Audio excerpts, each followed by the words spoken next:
Well, this is my first video at the age of 83.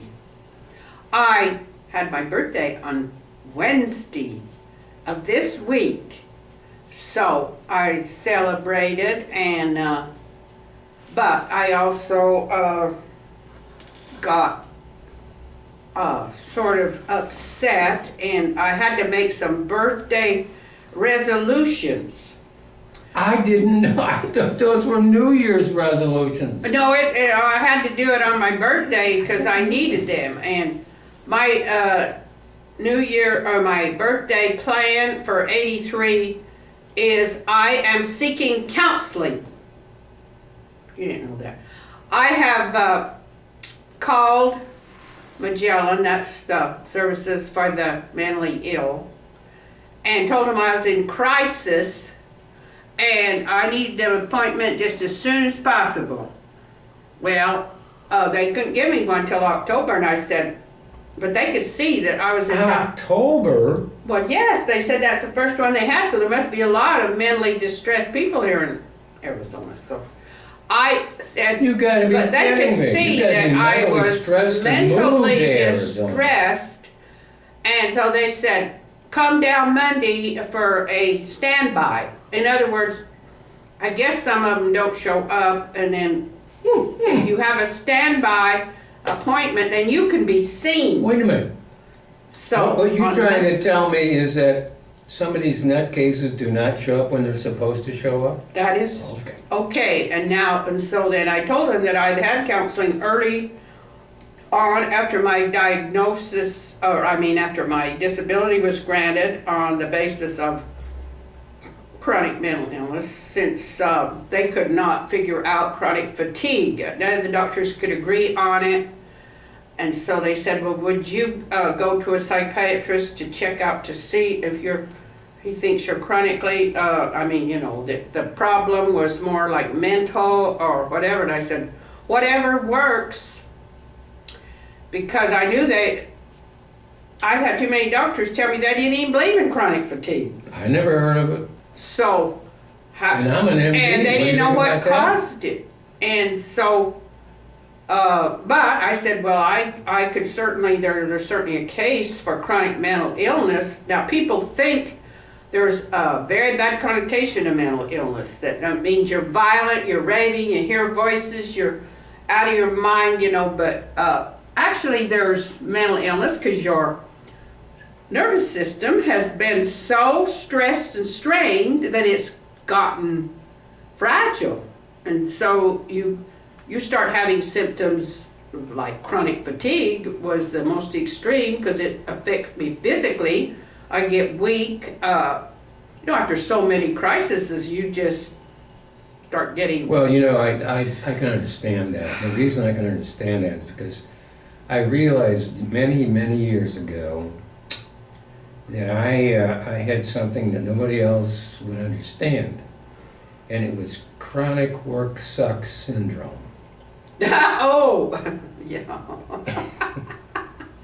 It was chronic work sucks syndrome. See, now, I can't say I'm against work, like the old person said, or that person said, work. I love work. It fascinates me. I can sit and watch people do it for hours. He's not really kidding, but I mean, no, I'm not. He did work some. I was basically had to. either in my own business or an outside, insurance outside salesperson on something. See, I could never take this 9 to 5 or 8 to 3 or whatever it was. Year in, year out. Well, I took it for when I was going to college, in the summertime. You got to have a job, 2 jobs at one time, that's even better. So I decided that I was going to go be an outside salesman. I studied that in college, by the way. There was salesmanship and managing outside salesmen. That was the name of the course. And I thought, wow, that's what I want to. I want to manage outside salespeople. And then I realized that you have to be in an office sometimes. So I'll just be an outside salesperson, Right. Well, that was. So catch me if you can. Now with all of these little phones, they always know where you are and what you're doing, and all that. Oh. Anyway, that was my syndrome, and that's why I am today. And I've had some very, very interesting jobs and some very, very interesting wives and girlfriends. Okay, very you've had your few moments. Give me those sunglasses. These things are hurting my eyes, man. I mean, give me some Ray-Bans. Sunglasses, Give me Ray-Bans. some Ray-Bans. All right, well, I just want to get to the rest of the reason why I'm seeking counseling. Let's see, I'm 83 This and is news to me. my chronic, whatever it is, fatigue, mental illness, the reason why I got chronic fatigue along with it is because I grew up in a country where there was no electricity, no running water, so I had to work very hard as a child. So I was not only stressed and strained from family crisis, constant family crisis. You'll understand because my father was an alcoholic. A lot of his people were drinkers, so they caused constant crisis, and along with some very hard work. I was a very hard-working child, and so altogether, this is kind of a double whammy there. But anyway, then the counselor wanted to know why I was so stressed, and I said, my memoir about my childhood is coming out, and I need counseling in order to handle it because I'm very nervous about it. And also, I have a companion of 7 years who's in the final stages of alcoholism. And they really understood then. And they tried to get me because I am afraid that he's going into a dying mode and I'll have to handle that. So, and I also have sons whose health is not good. My oldest son is getting into the dangerous 60s. He's having a hard time giving up his vices. He's had a heart attack. He needs to quit smoking. How many parents out there have got sons that are into the dangerous years and they cannot, or they're having a hard time quitting smoking? Everybody in this building is having a hard time quitting smoking. And so this building is also causing a lot of stress right now because it's going to go smoke free. All the smokers, and a lot of them are my friends, they're very upset and they're in crisis. They're going to bring in counseling. When you have to quit smoking in order to keep your home where you may have lived for a number of years, you are going to be very upset if you're told you either have to quit smoking or move out and this is going to happen in September, so this is why I'm seeking counseling, and there may be they are going to try to bring in counselors for the smoking. Well, I don't smoke, but well, are you going to start smoking so you get this counseling? One, why don't you start smoking and then you? He doesn't smoke, so he doesn't have to worry, so he don't have to quit. Yes. Quit his. So I stopped 40 years ago. Finally got me Big so deal. stressed out from dealing with his advancing age, 78. I mean, how long can an alcoholic last? Well, you've heard all these. 76. I haven't even got to 77. What happened to 77? 77 just disappeared. Well, okay, he's 77 this fall, and I think he's. Where are you rushing He's living this? on borrowed time. Borrowed time. I mean, how many alcoholics do you know that drink all day long and survive as old as he is? I mean, he is amazing, and I think the only reason why he's still sitting here is because he doesn't smoke. I mean, usually smokers and they drink and smoke together, and so my last companion died at 64 of lung cancer, but he was an alcoholic, and he was either going to die of alcoholism or smoking. But he was only 64 when it got him. Well, but here's this guy. Wait a minute. When did your daddy croak? He croaked at 64. He dearly died a number of times from alcohol, but he did die of smoking. There you go. So there you go. So Now, this when I'm ready guy, to go, he you will is- see me sitting here with a big cigar going, no, all you see is a big old, you know what, he always has it, you've never seen him. delicious. Now these videos are chronicling our life, you know, in the low income bracket, Low income. and Ours is so low that people have to look Yeah, up just to low see how income, low it yes. is. yes, trying to Jeez. prove that people on low income are just as good as people on high income, I don't which is know. pretty hard to prove. You know, that we're not the trashy low life. We was just born. Here I am, 20. I was partially disabled. I wasn't going to be able to work as hard, but I was going to be a writer. And guess what? It is very hard for a woman to get published. I found out, or get a play done. And I couldn't get back to New York. I couldn't even hardly stay in San Francisco, Los Angeles. It was too fast for me. I did go there in spite of chronic fatigue, and you know, I'm trying to make money, become a published writer. Well, I'm still trying, and my memoir is finally coming out. I've tried novels, I've tried plays, and Scares the I crap out of blogged, me. I have written book reviews. Now, finally, I'm to a memoir. And it's supposed to go up on Amazon. I'm supposed to get a few copies made. So this is my, and I want, after this memoir comes out, it's of my childhood and how this happened, how I, That's what. and then that's what I'm going scares to the try crap to out of you, write, because live everybody longer. that knows you doesn't want this to come out. Don't you? get Well, it? yeah, this is one reason why this is going to be so hard to, I need counseling in order to bring it out, because I was involved in a crime when I was young, naturally, you know, with drinkers and outlaws and cowboys. There's bound to be some shenanigans going on. My father, I saw him at 5 I don't years old. consider molesting a Threatened to child. go get his gun and kill I don't a think guy it's- that I wrestled don't his think child cattle. molestation is a shenanigan. Well, yeah. One of us child has to get the molestation. dictionary out here. So when and look I up was child molested, molestation as rather a well, shenanigan. when I was molested, then I didn't tell my dad because I'd seen him threaten to kill a cattle rustler. Why didn't you one just that let him rustled kill his a guy? cattle.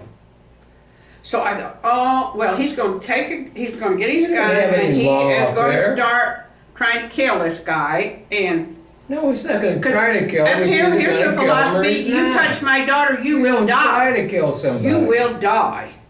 And I felt that for him to commit a murder on top of, you know, I knew he would not he didn't even trust law enforcement. I barely trusted They him never had any myself. law enforcement So- up there. But I knew he would not let law enforcement take care of this. He would try to take care of it. And it was already very unstable, and so I thought, I'm going to have to keep this a secret and handle it myself. I'm going to have to outwit this guy who was abducted me, and I'm going to have to keep him from abducting me and killing me, maybe. So after he'd done it 3 times, I finally got my wits together. And why? Because I had to do it, because I could not risk having murder. You know, you just don't want your family to So, carry out the here's the justice that situation. they think that this guy deserved. Here's the situation. I myself did not think that he deserved to be murdered by my dad, but for my dad to take on this I wouldn't task. kill him. I'd threaten to kill him if he see him again. All right. Well, That's just my personal opinion. I finally surfaced this 3 years later when Yeah, but I thought he was going to you've molest written all this down some in the other book. kids. Doesn't it scare the and crap somebody out of did you? take a shot at him, but probably because of what I said, but I didn't actually directly say he molested me, but they shot him in the leg. I mean, that was better than killing him, I thought. And he had to know that he was being punished, even for me to be talking this way about that he might be a molester. So I mean, some people in this world, they want molesters killed. You know, if they molested somebody as young as I was, 5, they want them killed. I don't. I didn't want them killed. I didn't want him killed because I want. Was he that good? We need to put him. Oh. Well, I don't know. I am not a I have believer no in respect capital for child punishment. molesters. That's it. I'm not a believer. I think that you study these guys, you find out there's too many pedophiles. There are too many pedophiles in this world. You have got to figure out why they're pedophiles. Is more than enough. What One is happened? enough. And my memoir is going One into is that. enough. It's going into molestation. It's trying to get into the background And you wonder why of you're people scared when it who comes out. molest. What happened to them? Because usually a molester has been molested. He's been the victim of a crime. Well, you know, people How do just you know they that? get all hot-headed. They want to kill. Well, if you kill the molester, you can't find anything out. If you put him in prison, if you think he's too dangerous to be on the street, and he deserves a prison term then you study him and you try to find out what happened. You don't brush molesting under the carpet and never talk about it. You try to find out what causes people to molest. And usually you'll always find a background like, you know, alcohol could be the big factor, and it's generational. It can become generational. It just passes on to the next generation. So this memoir is going to be real difficult. I mean, it will be like writing, who knows what will happen. And so I figured that I needed counseling in order to try to handle it. And so I just felt I had so many kind of crises going on. His deteriorating health, I don't know how long he's going to last. He pulled his own tooth, by the way. He does not go to the doctor or the dentist. What's His wrong tooth with broke. that? He pulled it with pliers. What do you If I did that, I'd have a raging If I put a infection. monkey wrench in I'd be your on the mouth? point of death in a few days from infection because my gums are very prone to infection. He's not been to the dentist for years. He has advanced periodontal disease. I guess the tooth was loose enough, and and he didn't get infection in it, so he escaped again. If it'd been me, I'd have got blood poisoning and probably in the end, because I don't try to pull my own teeth. So you can see why I'm impressed. I started calling. I need counseling. I need counseling. He's pulling his own teeth. Yeah, right. I'm sure that's what you said over the phone. They're gonna go. I'm going to tell him the first Well, thing. Well, last week he pulled his own tooth. Well, it was a broken one. He's not on access. He managed to get off. He's fallen off of his health care because he didn't go see about it. Oh, he didn't go see about Well, a lot of I'll be things. going Monday while you go. Oh, on in yeah. that case. About the 10th time he said, I'll be going Monday, or I'll be doing this, I'll be doing that. So when he gets to the hospital, access is going to be canceled. He, for as far as they're concerned, they don't even know he exists anymore. Yes, they do. So what's going to happen to him?